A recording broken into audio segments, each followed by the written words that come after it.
Presbítero Leandro, que irá ministrar a palavra de hoje.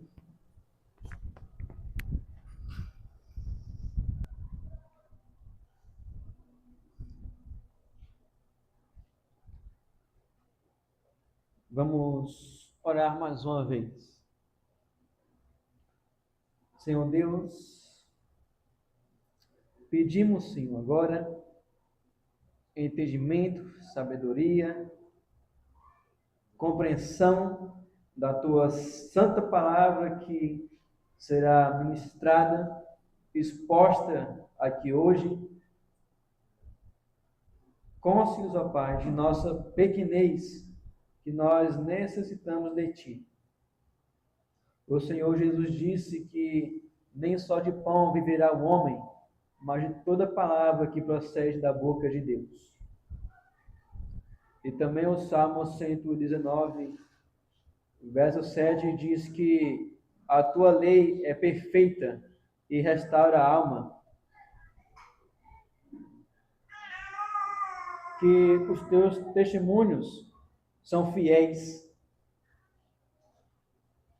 e que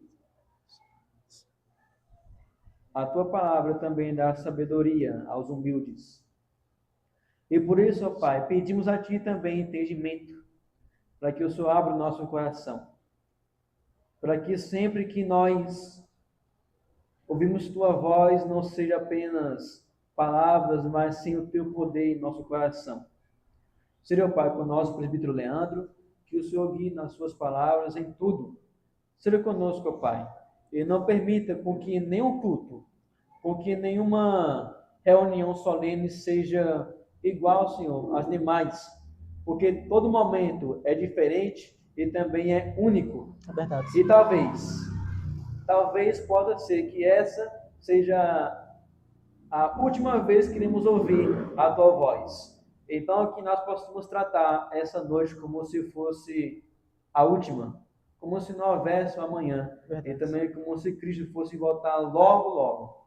E nos ajude, então, a sermos diligentes a praticar aquilo que será dito aqui nessa noite. Essa é a oração que nós fazemos, e que o Senhor nos dê a graça de nos fazer pequenos cristos, para a glória do Senhor Jesus, para a tua glória, Deus.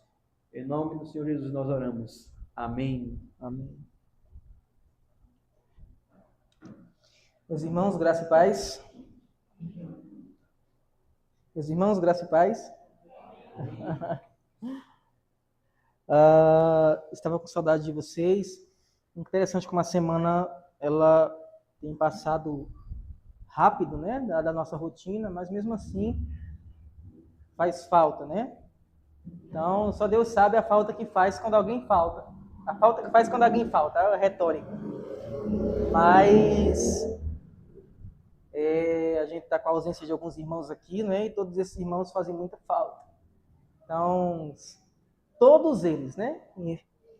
Até Samuel distante, nosso irmão Mateus não está com a gente, Aldenice não está. Então, cada um desses irmãos fazem falta. Taislan também. Mas aqueles que aqui estão, eu me alegro ao Senhor por ver vocês aqui também. Meus irmãos, vamos para o Evangelho de João. Eu quero ver com vocês um texto muito oportuno. Eu quero falar com vocês sobre aquele que é o centro das Escrituras, né? Aquele que é o centro de todo o Novo Testamento, de todo o Antigo Testamento, de toda a Bíblia. O ponto central, a pedra angular, é o Senhor Jesus Cristo. E é sobre ele que eu quero falar. João capítulo 10. Ainda falta, né? Eu não citei, mas falta Deja, né? Paulinho, sem contar a Emily e Cauã, que já tem um bom tempo, né? Saudade deles. Continuemos a orar para que os nossos irmãos possam estar integralmente conosco logo, logo.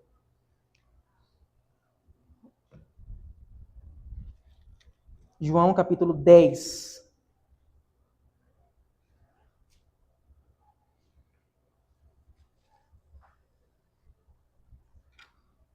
A licencinha, toda vez eu tenho que desligar esse ventilador, né? Que ele atrapalha. Preste bem atenção aqui na leitura do texto, irmãos. Eu quero que vocês se atentem bem para todas as palavras que vão ser ditas e para esse texto em particular. São palavras que saíram da boca do próprio Jesus. João capítulo 10, versículos 1 a 21. O pastor. Em verdade, lhes digo, quem não entra no curral das ovelhas pela porta, mas sobe por outro lugar, esse é ladrão e salteador. Aquele, porém, que entra pela porta, esse é o pastor das ovelhas. Para este o porteiro abre, as ovelhas ouvem a sua voz, ele chama as suas próprias ovelhas pelo nome e as conduz para fora. Depois de levar para fora todas as que lhe pertencem, vai na frente delas e elas o seguem, porque reconhecem a voz dele. Mas de modo nenhum seguirão o estranho, pelo contrário, fugirão dele, porque não conhecem a voz dos estranhos. Jesus fez essa comparação, mas eles não compreenderam o sentido daquilo que ele falava. Então Jesus disse mais uma vez, em verdade, lhes digo, que eu sou a porta das ovelhas. Todos os que vieram antes de mim são ladrões e salteadores, mas as ovelhas não lhe deram ouvidos. Eu sou a porta. Se alguém entrar por mim, será salvo, entrará, sairá e achará pastagem. O ladrão vem somente para roubar, matar e destruir. Eu vim para que tenham vida e a tenham em abundância. Eu sou o bom pastor. O bom pastor dá a vida pelas ovelhas. O mercenário, que não é pastor, a quem não pertence as ovelhas, vê o lobo chegando, abandona as ovelhas e foge. Então o lobo as arrebata e dispersa. O mercenário foge porque é mercenário e não se importa com as ovelhas. Eu sou o bom pastor, conheço as minhas ovelhas e elas me conhecem. Assim como o Pai me conhece e eu conheço o Pai e dou a minha vida pelas ovelhas. Ainda tenho outras ovelhas não deste aprisco. Preciso trazer também estas.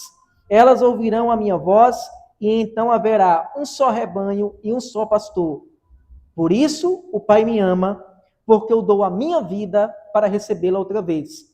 Ninguém tira a minha vida, pelo contrário, eu espontaneamente a dou.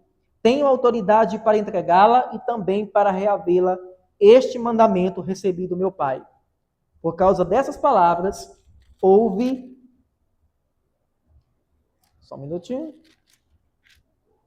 Por causa dessas palavras, houve nova divisão entre os judeus. Muitos deles diziam, ele tem demônio e enlouqueceu. Por que vocês ouvem o que ele diz? Outros diziam, este modo de falar não é de endemoniado. Será que um demônio pode abrir os olhos aos cegos? Até aí. Meus irmãos, eu vou falar com vocês hoje sobre a relação do bom pastor, que é Cristo, com as suas ovelhas. A relação do bom pastor com as suas ovelhas.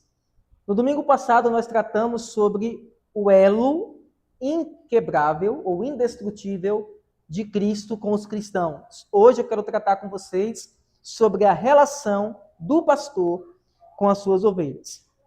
Nós temos o nosso modelo, que é o Senhor Jesus Cristo, e à luz do modelo de Cristo, nós vamos aplicar para com os nossos líderes também. Nosso pastor, aqueles que estão à frente, aquele que está à frente de vocês e eu também.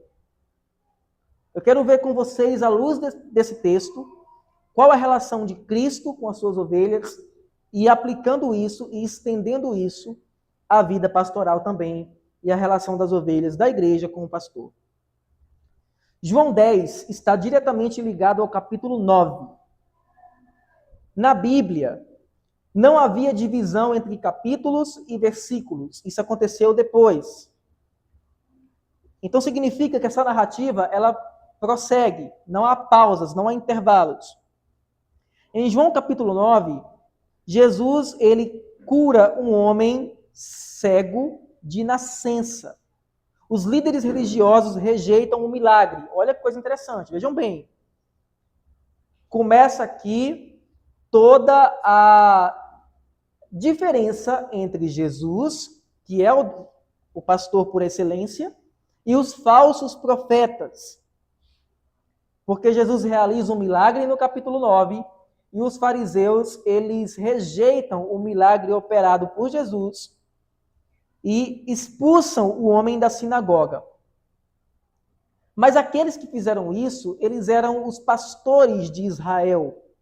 E fazendo aquilo, eles demonstravam que eles não tinham apreço pelas ovelhas de Israel. Pelo contrário, eles eram lobos que chupavam os ossos das ovelhas. Os fariseus, o próprio Jesus vai dizer que os fariseus, eles se deleitavam nas orações longas, mas que a casa das viúvas era o alvo deles. Os fariseus, eles eram gananciosos. Eles eram avarentos. Havia muita politicagem em Israel. E o problema essencial do tratamento das ovelhas, Cleide, não era tratado. As pessoas em Israel estavam dispersas. Por mais que tivessem líderes, eles estavam dispersos. Nós estamos estudando no 25 sobre Judas, a pequena carta de Judas, penúltimo livro da Bíblia. E Judas, ele aborda com detalhes a situação envolvendo os falsos profetas. Irmãos, a heresia é real e os falsos profetas também são reais. Eles estão mais perto do que vocês pensam, mais próximos do que vocês imaginam. E isso estava acontecendo em Israel. É nesse contexto que Jesus apresenta esse discurso do bom pastor. E ele faz isso propositalmente, para que aquelas pessoas ali pudessem notar claramente a diferença entre ele e aqueles líderes que estavam ali, ok? Os líderes,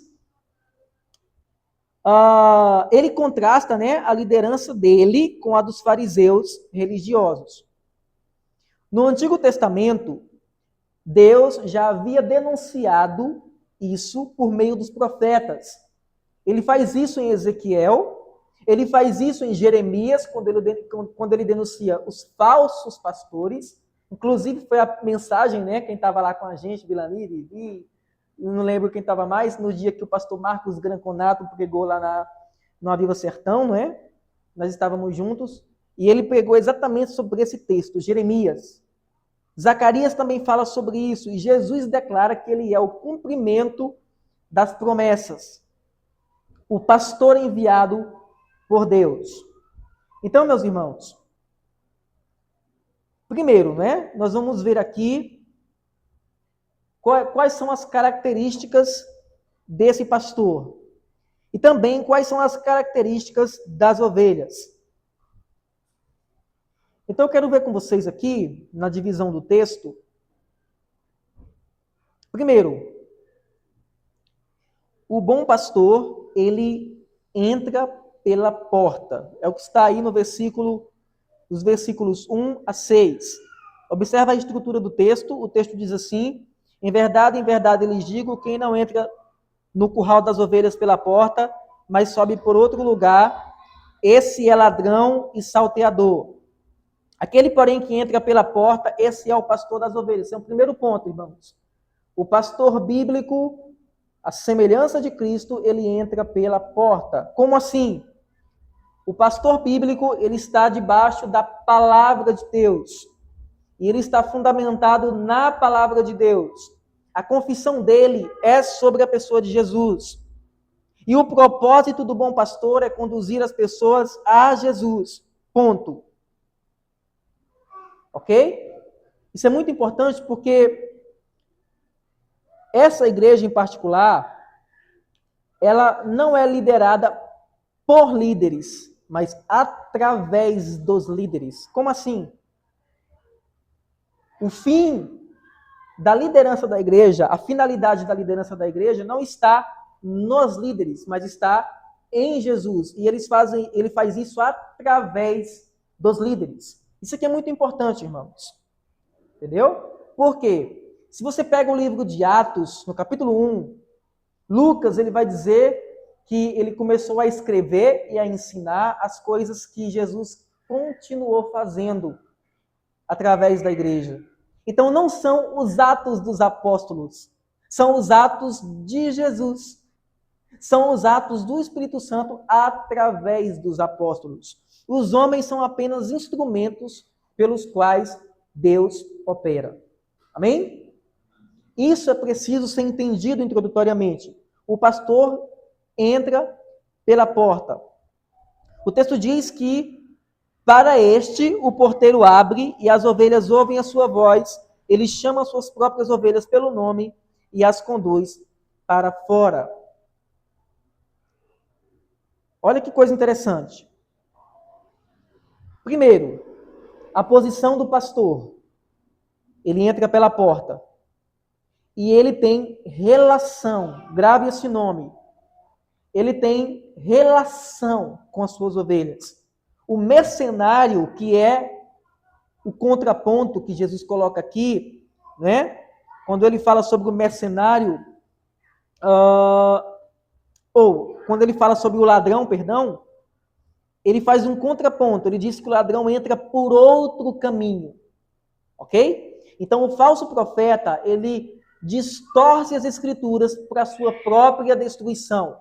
O falso profeta, ele vai por outro caminho, por outra rota, que não é a fé verdadeira em Jesus Cristo. Os ladrões aqui representam os falsos profetas e os falsos líderes. Eles procuram, primeiro, explorar, enganar, destruir. Jesus, porém, entra de modo legítimo. Isso aqui, irmãos, esse primeiro contraste é fundamental. Então, se você tem o bom pastor, você tem o mau pastor.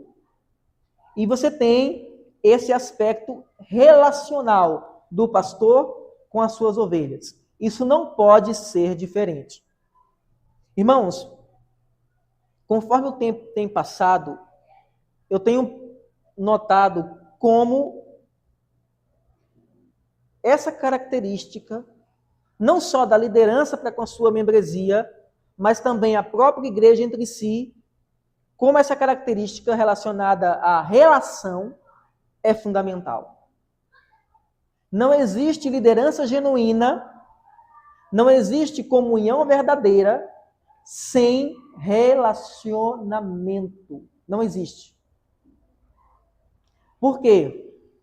Porque a igreja é uma instituição orgânica, ligada, unida, chamada biblicamente de corpo. O corpo é ligado por juntas, artérias, carnes, músculos. Da mesma forma, a igreja está ligada e qualquer ramo que é tirado disso é cortado, seca e vai ao fogo, conforme o próprio Jesus falou. Então, a relação do pastor entra pela porta. É bíblico e conduz as pessoas a Cristo. É relacional. A situação das ovelhas agora. Elas respondem ao chamado do pastor. Olha que coisa interessante. Não parte das ovelhas para o pastor, parte do pastor para as ovelhas. As ovelhas ouvem o chamado do pastor, ouvem a voz do pastor e elas o seguem. Qual é o papel das ovelhas? Diz o texto, versículos 3 a 5, diz que o porteiro abre, as ovelhas ouvem a sua voz, ele chama as suas próprias ovelhas pelo nome e as conduz para fora. Depois de levar para fora todas as que lhe pertencem, ele vai à frente delas e elas o seguem, porque reconhecem a voz dele. Mas de modo nenhum seguirão o estranho, pelo contrário, fugiram dele, porque não reconhecem a voz dos estranhos. Então, a relação das ovelhas com o seu pastor. Então, primeiro, a relação do crente com Cristo é forte, é inquebrável, conforme nós vimos em Romanos. Mas a relação do crente com o seu pastor deve seguir um curso semelhante. As ovelhas não ouvem a voz dos estranhos, mas as ovelhas ouvem a voz do seu pastor. Isso é muito bacana, irmãos. Entendeu? Elas seguem o pastor. Observe que o pastor, ele não vai atrás delas. Há um costume, não é? Na nossa cultura, do pastor, ele conduzir as ovelhas, ele estando atrás das ovelhas, e ele vai com um azorrague, com uma corda, com uma vara, sei lá, vai depender do contexto de cada um. Tem gente que até pedra joga, né? Mas vai atrás das ovelhas e vai conduzindo ali as ovelhas. Mas é engraçado que o texto diz que o pastor ele não vai atrás, mas vai à frente das ovelhas. E a esse pastor as ovelhas ouvem e seguem.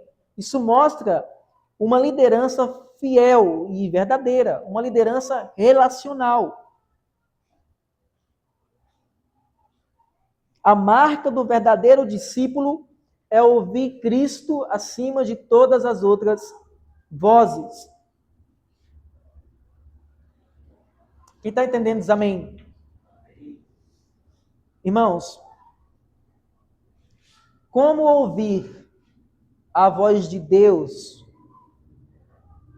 em meio a tantas vozes parecidas? Ou em meio a tanta confusão? Como discernir e saber se eu estou ouvindo a voz de Deus em um mundo de confusão, principalmente na teologia? Lembra do Salmo 29? O que diz o Salmo 29? Fala da poderosa voz de Deus. Lembra de Maria Madalena no túmulo de manhã? Ela chorando, não é? E a Bíblia diz que ela pensa que é o jardineiro e diz assim, olha, onde é que você colocou o corpo do meu Senhor? E ele fala com ela. Na hora que ele fala com ela, o texto diz que ela reconhece a voz dele. E ela corre para abraçar a Jesus. Lembra dos discípulos no caminho de Emaús? Quando eles têm um encontro com Jesus após a morte dele e a ressurreição. E eles começam a conversar com Jesus, e Jesus começa a conversar com eles, e quando eles sentam na mesa com Jesus, que Jesus parte o pão e dá para eles, eles comem o pão, e Jesus some, e eles dizem, não queimava o nosso coração quando ele falava sobre a Escritura? A voz de Jesus é diferente. A verdadeira ovelha e discípulo ouve a voz de Cristo. Consegue discernir a voz do Senhor Jesus Cristo. Irmãos, há tanta confusão. Tanta confusão. Então, primeiro, o verdadeiro pastor entra pela porta. Segundo, Jesus é a porta das ovelhas. Versículos 7 a 10. Observe que eles não entenderam. E Jesus, então, se deleita em explicar para eles. Verdade, em verdade, lhes digo que eu sou a porta das ovelhas. Todos os que vieram antes de mim são ladrões e salteadores, mas as ovelhas não lhe dão ouvidos. Eu sou a porta, se alguém entrar por mim será salvo, entrará, sairá e achará pastagem. O ladrão vem somente para roubar, matar e destruir. Eu vim para que tenham vida e tenham em abundância. Esses textos do versículo 7 a 10 mostram claramente a distinção entre ele e os falsos profetas. Agora observe, quem está falando isso não é um discípulo puxando sardinha para o seu mestre. Ok? Quem está falando isso é o próprio mestre. Quem estabeleceu o exclusivismo dentro da fé cristã não foram os seguidores de Jesus. Quem estabeleceu o exclusivismo dentro da fé foi o próprio Jesus. Foi Jesus quem disse, sem mim vocês nada podem fazer. Foi Jesus quem disse, eu sou o caminho, a verdade e a vida, e ninguém vem ao Pai senão por mim. Foi Jesus quem estabeleceu esse padrão exclusivista, única, para a fé. E aqui, nota de rodapé, da pergunta que eu fiz agora há pouco, né? Como discernir a voz em meio a tantas vozes? Alguns de vocês devem ter visto que o Supremo Concílio da nossa igreja declarou a Igreja Adventista do Sétimo Dia uma seita.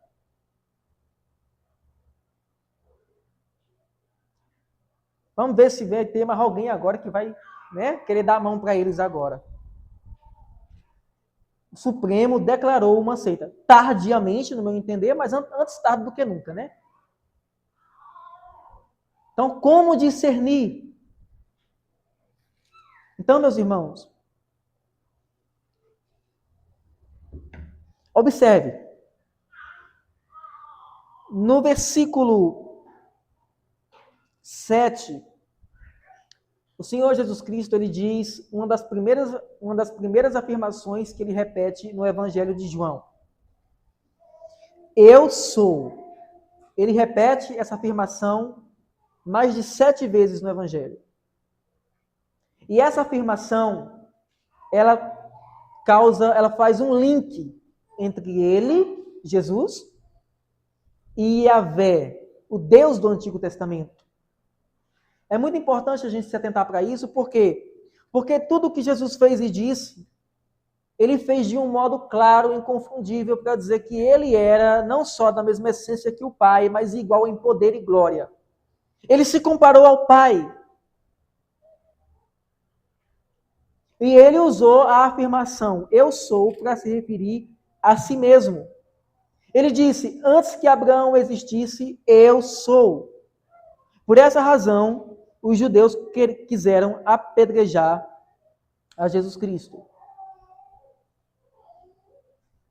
Isso significa que não existem muitos caminhos disponíveis. Há um livro, se eu não me engano, um livro que diz que todos os caminhos levam a Roma.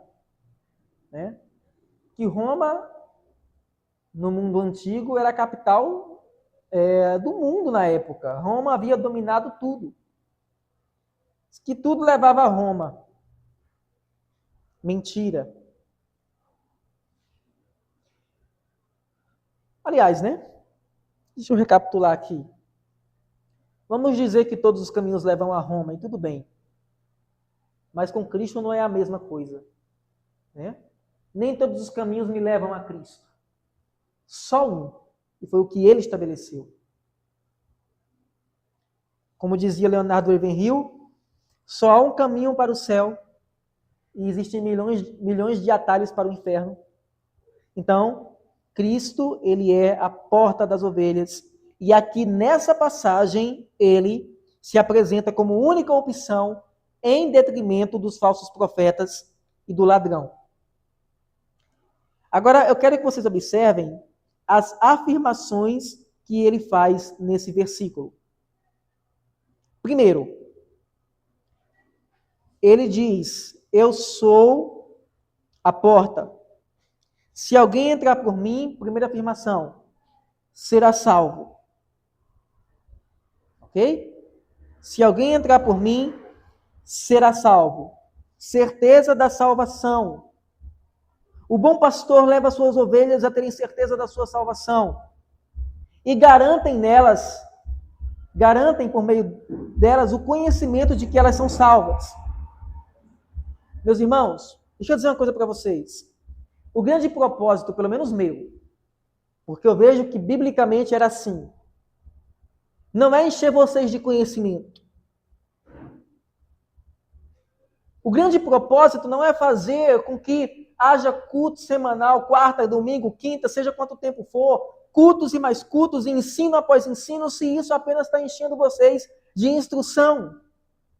O propósito mais importante não é apenas instruir, mas salvar. O apóstolo Paulo, ele tinha o desejo de que os seus irmãos não apenas conhecessem a verdade, mas fossem salvos por ela. O único propósito de Paulo era salvar. Se os homens fossem salvos, Paulo estava satisfeito. A instrução é o meio, é o caminho, não é a finalidade única. Quantas pessoas estão completamente instruídas, mas não são salvas? A instrução é o meio para a salvação. E Jesus disse que aquele que entrar por ele será salvo. Essa é a primeira afirmação. Segundo, entrará, sairá e achará. Entrará, sairá e achará. liberdade para caminhar e encontro. Liberdade na fé não significa libertinagem na fé, mas liberdade.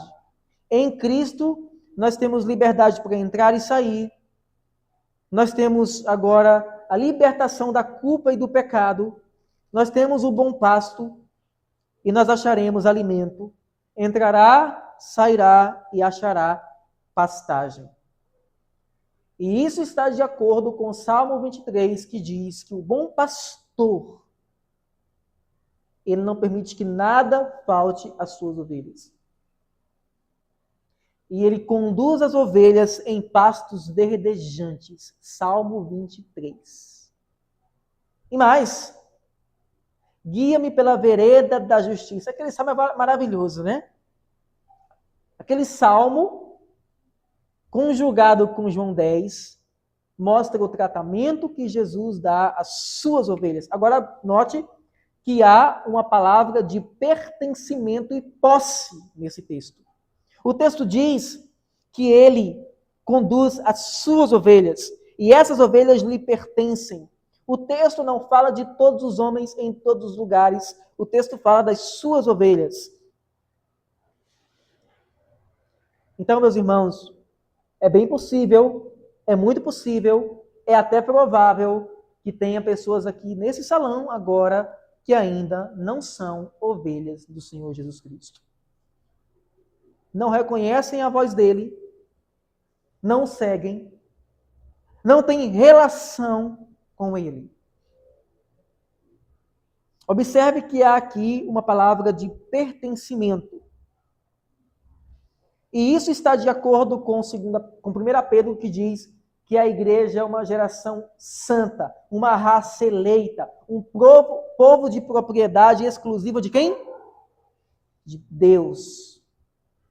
Isso está de acordo com Paulo, que diz em Corinto: fostes comprados por bom preço. Glorifiquem a Deus nos vossos corpos, porque os vossos corpos não são vossos. Vós sois de Cristo, e Cristo de Deus. Paulo diz. Isso está de acordo com Gálatas, quando Paulo diz: e vivo não mais eu, e Cristo vive em mim. Isso mostra pertencimento. O pastor só cuida das suas ovelhas.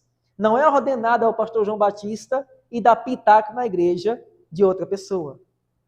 Não é ordenado ao pastor João Batista, não é lícito ao pastor João Batista e querer dar pitaco no pastoreio de outro pastor, né? Da mesma forma, as ovelhas são do Senhor Jesus Cristo. Pertencem a Ele. E sobre elas, Ele tem autoridade e tem domínio. Até aqui, amém, meus irmãos? Está claro? Legível? Ok? Irmãos, observe.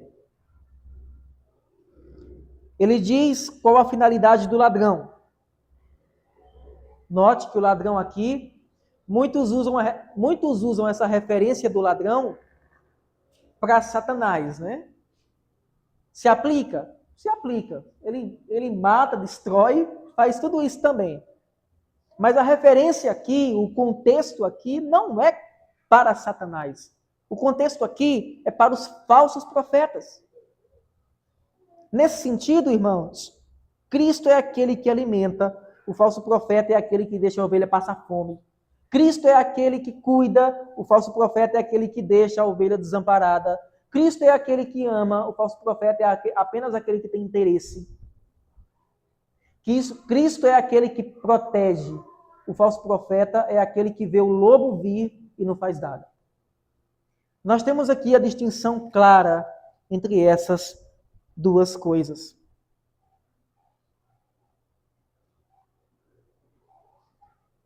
De alguma forma, isso se liga a Satanás, porque o ladrão vem para roubar, matar e destruir.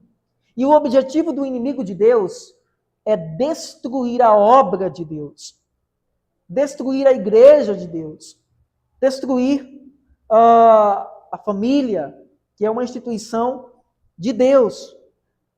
O grande propósito de Satanás é fazer isso. E ele tem os seus agentes que são enviados para esse propósito. Cristo oferece vida abundante. Vida abundante não significa riqueza material. Foi o que ele disse aqui no versículo 10. O ladrão vem somente para roubar, matar e destruir. Olha o contraste. Eu vim para que tenham vida e a tenham em abundância. Mas o que é vida abundante? Tem um podcast, né? Não sei se é podcast que chama, do Pablo Marçal com acho que 30 pobres, né? Sei lá, uma coisa assim. E Pablo Marçal, citando a Escritura, ele diz esse texto, né? Só que ele diz esse texto para se referir à riqueza material. Estava defendendo o estilo de vida, né? Financeiramente falando, e ele disse, olha, citando a Bíblia, eu não vi pobreza lá. Jesus disse que veio da vida e vida em abundância, e falando sobre riqueza material nesse texto, né? Irmãos, se a gente reduz o evangelho a esse tipo de coisa, isso é rebaixar o evangelho, é tornar o evangelho menos que nada. Como que o apóstolo Paulo disse que para ele tudo aquilo que ele tinha recebido antes era lixo por conta do conhecimento de Cristo, e os pregadores hoje rebaixam o evangelho dizendo que a riqueza material é a abundância da qual Jesus fala. Essa riqueza, essa abundância não está relacionada a isso, mas está relacionada primeiro a uma comunhão fiel e verdadeira com Deus. Uma vida abundante no crente significa uma relação fiel e verdadeira com o Senhor Jesus Cristo. Esse é o primeiro ponto. Segundo,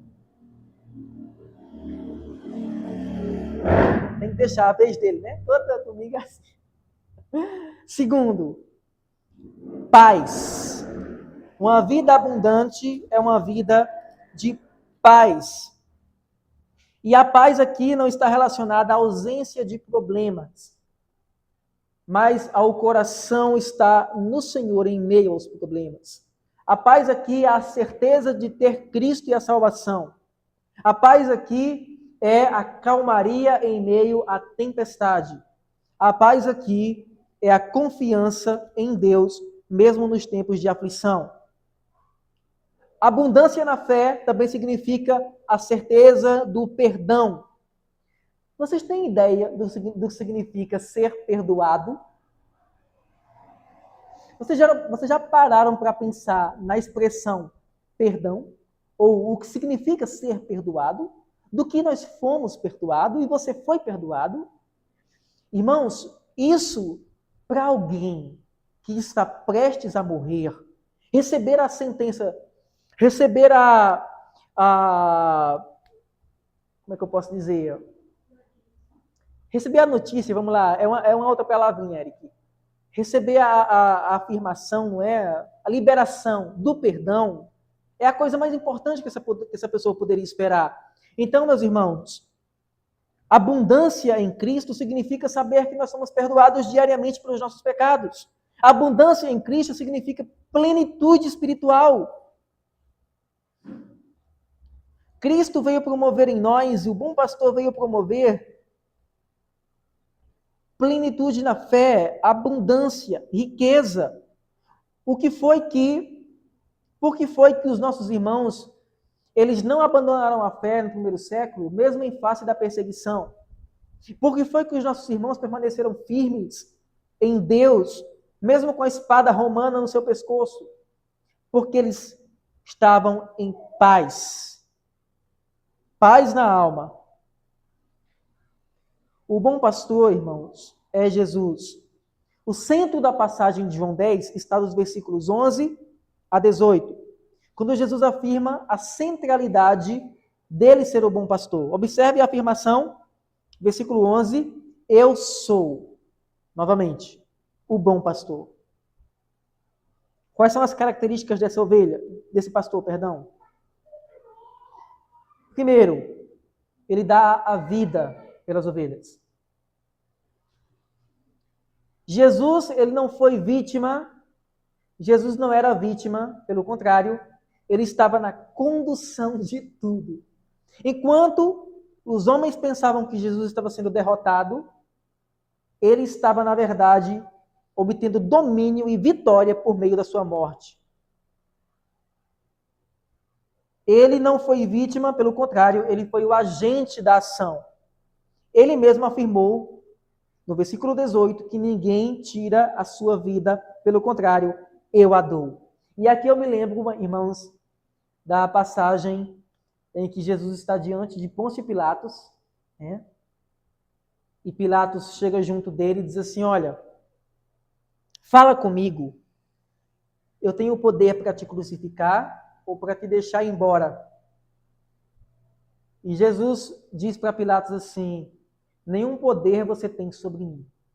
Imagina a cena, né?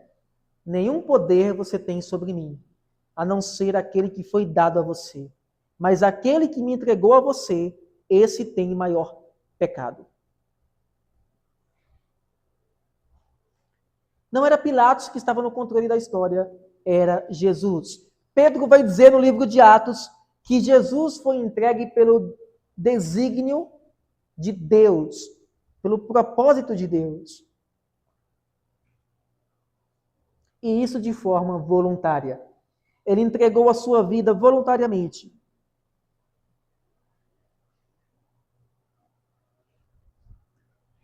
Irmãos, a semelhança de Jesus Cristo, o pastor, o bom pastor, que é comissionado por Jesus, ele se sacrifica pelas ovelhas.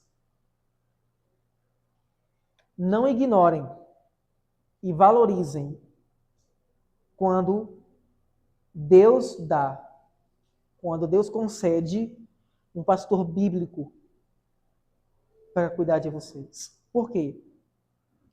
Porque esse homem não para, né? Quem trabalha de forma... quem trabalha no CLT, né? Ele tem horário para entrar e horário para sair. Ele vai porque tem uma demanda para cumprir. Ele vai porque tem que cumprir tabela. Mas ele tem o tempo de entrar e o tempo de parar. Um pastor bíblico não tem isso. Não tem. Ok? Mas o texto faz o contraponto com o mercenário. Primeiro ele fala do ladrão, segundo ele fala do mercenário. O que é mercenário? O mercenário é aquele que trabalha por dinheiro, né? Ele é mercenário. Ele trabalha por interesse. E quando chega o perigo, ele foge. Cristo permanece em meio ao perigo. O mercenário foge. Quando chegam os perigos na vida de um membro, quando chegam os perigos na vida de vocês, quando os perigos espirituais e físicos rodeiam vocês, quando os perigos estão afetando o relacionamento, o casamento, a vida familiar e qualquer outra área que está sob o alcance do pastor, ele deve fazer o máximo para que vocês não sejam entregues ao perigo. Vocês podem até passar pelo perigo, pelo obstáculo, mas tem um detalhe, ele está passando com vocês.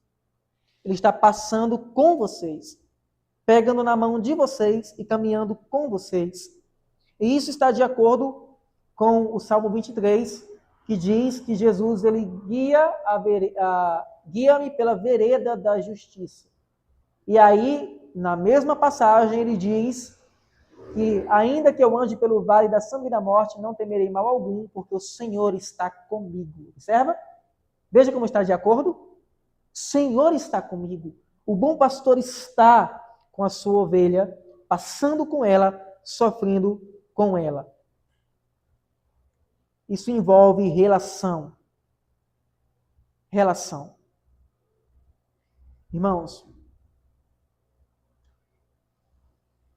o relacionamento entre Cristo e o seu povo está aqui nos versículos 14 e 15. Observe aí, novamente a afirmação, eu sou o bom pastor, conheço as minhas ovelhas, olha a afirmação, e elas me conhecem. Assim como o Pai me conhece, eu conheço o Pai e dou a minha vida pelas ovelhas. Jesus conhece cada uma das suas ovelhas. Agora imagina aí. Esse Jesus que a gente está falando aqui, ele falando na primeira pessoa, ele falando que conhece as suas ovelhas. E aí um pouquinho mais à frente, ele chega para alguém que traiu ele 3 vezes, que negou ele 3 vezes, né? E diz assim, tu me amas? Pastorei as minhas ovelhas. Como assim? Ele está entregando a responsabilidade das ovelhas dele, pelas quais ele comprou com o próprio sangue, a um homem. E ele diz por 3 vezes a Pedro, pastorei as minhas ovelhas. Agora, quando você junta essas duas coisas e você aprofunda, perceba o grau de seriedade que recai sobre um pastor, sobre um líder.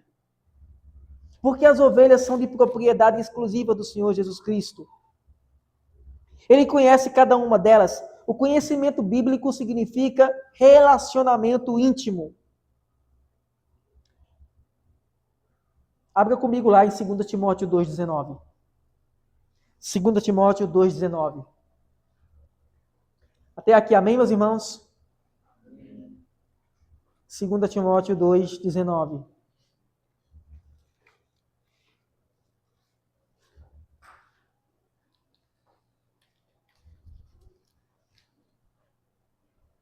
O apóstolo Paulo está ensinando ao seu servo Timóteo, que era um líder em potencial. Timóteo veio a ser um dos bispos da igreja de Éfeso. A igreja mais bem pastoreada do Novo Testamento foi a igreja de Éfeso. A igreja de Éfeso foi pastoreada por Paulo. A igreja de Éfeso foi pastoreada por Timóteo. E a igreja de Éfeso foi pastoreada por João. E olha o que Paulo vai dizer para Timóteo. Paulo está dando instruções, Cícero, a Timóteo com relação ao que seria ou o que se espera de um obreiro aprovado. E no versículo 19 ele diz assim: entretanto, o firme fundamento de Deus permanece. Qual é o fundamento de Deus? Qual é o selo?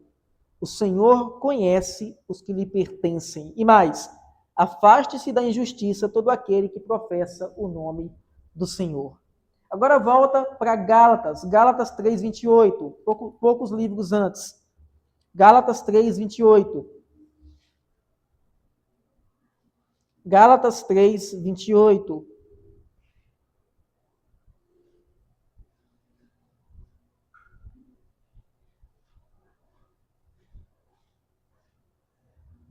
Assim sendo, não pode haver judeu nem grego, nem escravo nem liberto, nem homem nem mulher, porque todos vocês são um em Cristo Jesus. E se vocês são de Cristo, também são descendentes de Abraão e herdeiros segundo a promessa.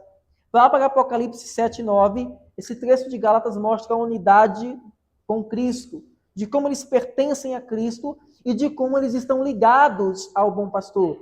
Vá agora para Apocalipse 7:9.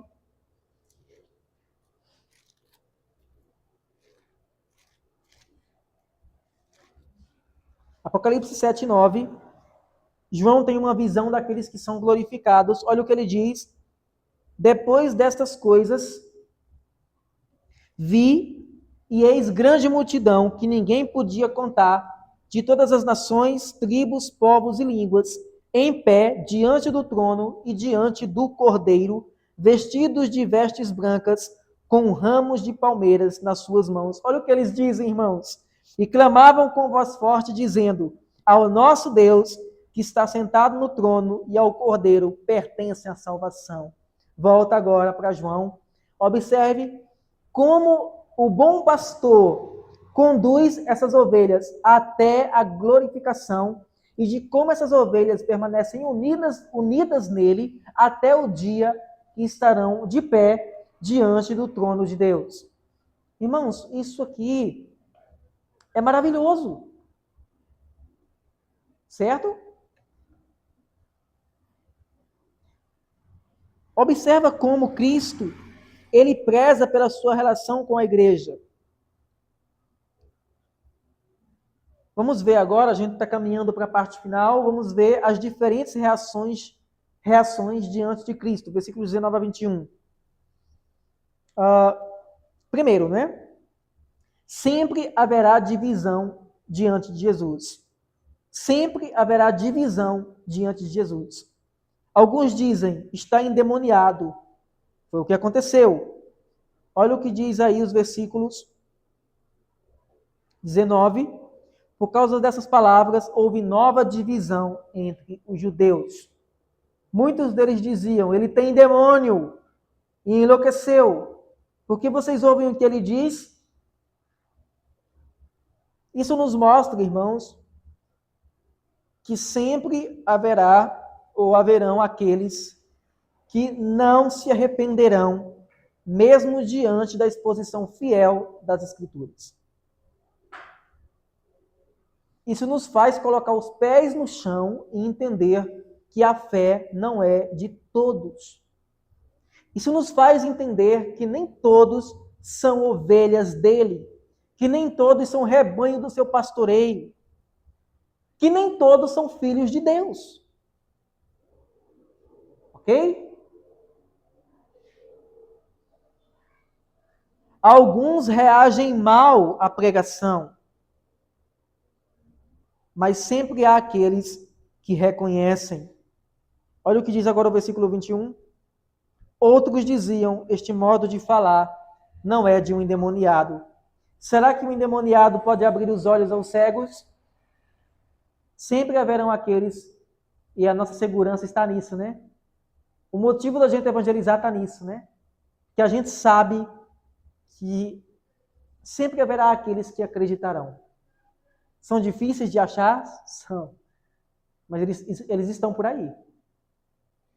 Há ovelhas de Cristo lá fora precisando ser encontradas, precisando ser pescadas, precisando ser trazidas para o rebanho de Cristo.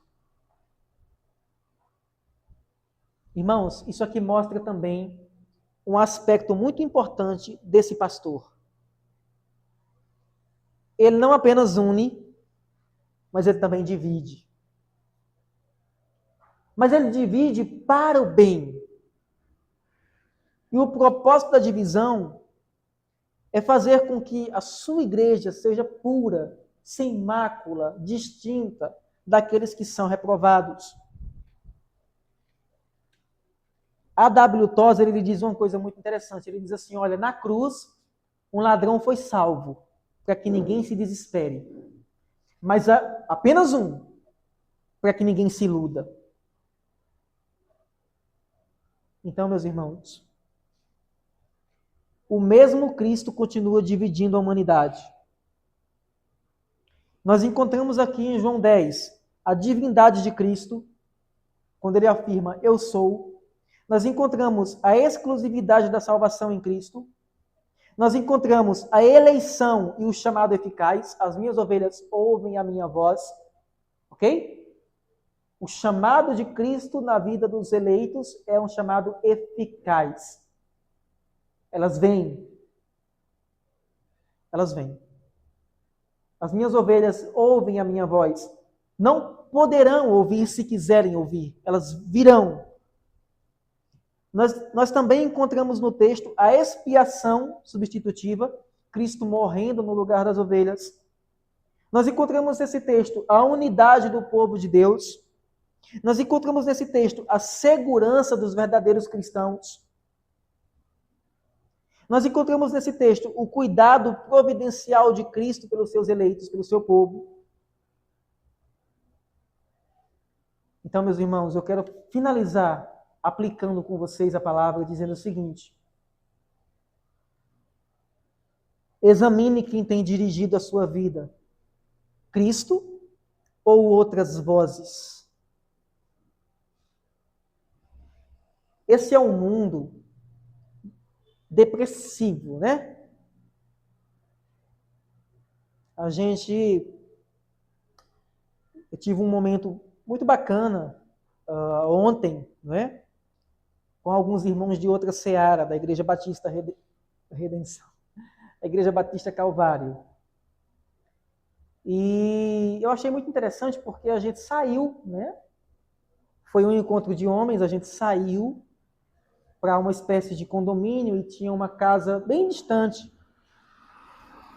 E o local era um local bem agradável, distante da cidade, distante de tudo. E a gente pôde aproveitar um pouco daquela comunhão distante do barulho, da confusão. E isso me fez pensar sobre algumas coisas, né? Isso me fez pensar que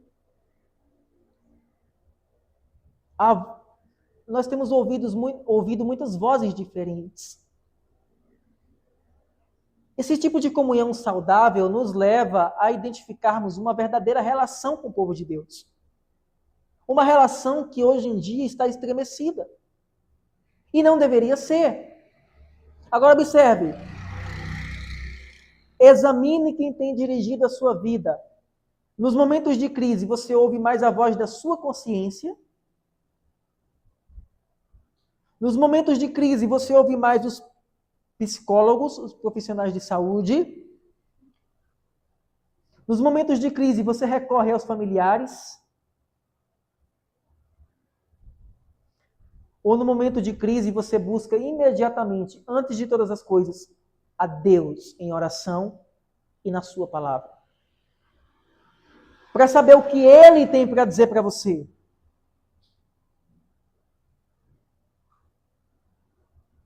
Segundo, valorize a palavra de Deus como a voz do bom pastor. A voz de Deus hoje, para nós, é a voz que está revelada linha por linha na palavra dele. Ponto. Não mais do que isso. Valorize a palavra de Deus, pois toda vez que você valoriza a palavra de Deus, você valoriza a voz de Deus com você. Terceiro, confie no cuidado constante de Cristo. Confie no cuidado providencial dele. Nós não dependemos das circunstâncias que nos rodeiam, nós dependemos da fé nele.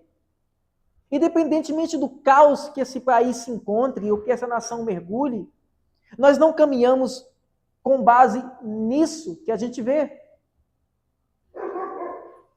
Quarto, lembre-se de que Jesus conhece pessoalmente cada um dos seus. Né? Ele se importa com você individualmente. Quinto, proclame o evangelho para que outras ovelhas sejam chamadas ao rebanho. Irmãos, vocês não podem se contentar todo fim de semana só vocês mesmos aqui. Vocês não têm desejo de ver essas cadeiras ocupadas, não? Tem algo estranho se não for assim. Jonathan Edwards, ele dizia assim: uma alma dominada pela certeza da salvação não está disposta a ir para o céu sem companhia. Vocês têm que ter um desejo santo e uma perspectiva santa de que essas cadeiras sejam ocupadas. Traga uma pessoa com você domingo que vem. Faça um convite. Outras pessoas precisam ser chamadas ao rebanho. E eu concluo, irmãos, dizendo que João capítulo 10 revela Jesus como o cumprimento das promessas do Antigo Testamento. O verdadeiro pastor de Israel e de todos aqueles que creem. Jesus não apenas dirige as ovelhas dele, mas ele entrega voluntariamente a vida por elas. Chama elas eficazmente pela sua voz e reúne o único rebanho formado por judeus e gentios. Amém? E por isso, irmãos, é por isso que nós vamos trabalhar com a graça do Senhor Jesus Cristo, para não só nós caminharmos cada vez mais juntos, mas também para ter uma interação saudável com os nossos irmãos fora desses portões. Ok? De forma sadia, saudável e objetiva. Nós precisamos sair para fora daqui também. Isso renova o ânimo, isso traz força, isso consola, isso fortalece. Então, que Deus nos ajude, irmãos, pela palavra dele, a confiarmos no Senhor Jesus Cristo. Ele é o capitão da nossa salvação. Ele que vai atrás das ovelhas, ele que vai à frente, das ovelhas chamando, e elas seguem a voz dele. E sempre será assim, né? Sempre será assim. Vamos orar?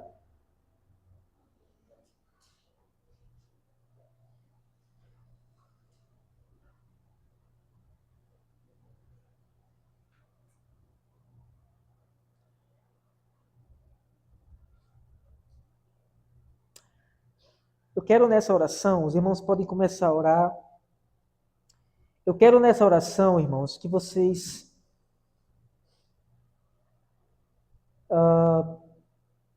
lembrem o seguinte. A Bíblia diz assim, né? Lançando sobre ele todas as vossas ansiedades, porque ele tem cuidado de vós. Então, diante dessa passagem, eu quero pedir a vocês que nessa oração agora de vocês coloquem toda a ansiedade de vocês, todas as preocupações de vocês, tudo diante do Senhor em oração. Ele é o bom pastor de vocês, ele é o meu pastor também. Ele está aqui presente. Vamos orar.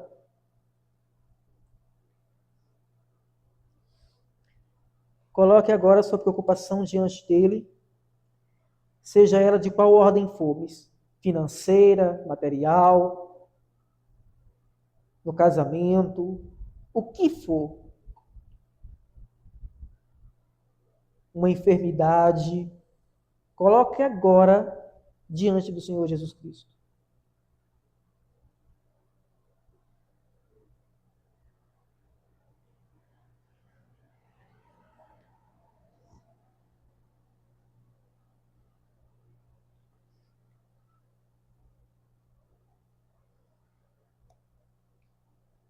Senhor Jesus,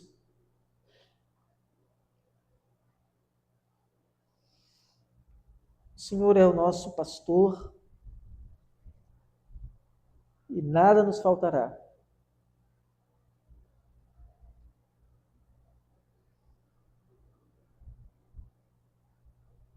Como é desafiador, Senhor, conduzir as tuas ovelhas ao Senhor.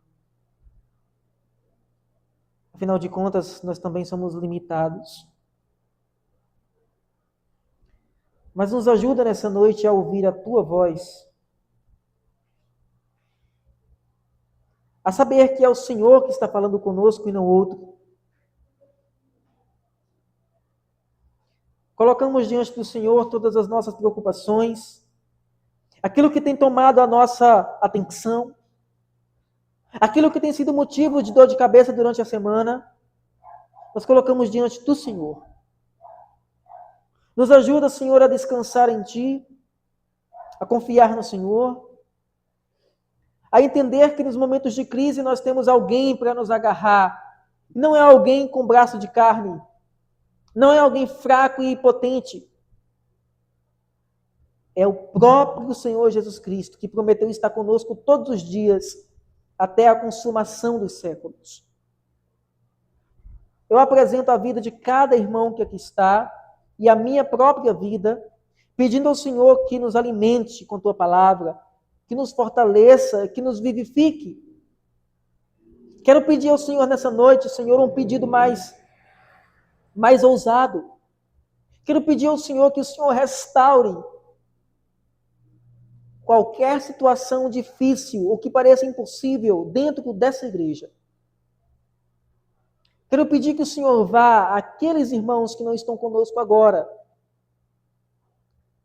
por diversos motivos, sejam eles de enfermidade ou porque estão impossibilitados de vir. Quero pedir que o Senhor opere poderosamente, Senhor, conduzindo as tuas ovelhas ao teu rebanho e não permitindo que nenhum mercenário, que nenhum pastor falso, que nenhum líder espiritual corrupto, que ninguém venha roubar, matar ou destruir a fé deles. O Senhor é o nosso bom pastor. É o nosso médico, aquele que cura. É o nosso advogado, aquele que intercede por nós. O Senhor é tudo que nós temos e tudo que nós precisamos. Abençoa, Senhor, os meus irmãos, esse lugar, e abençoa a tua palavra. Aplica ela na minha vida e na vida dos meus irmãos. Essa é a minha oração, Pai, em nome do Senhor Jesus. Amém.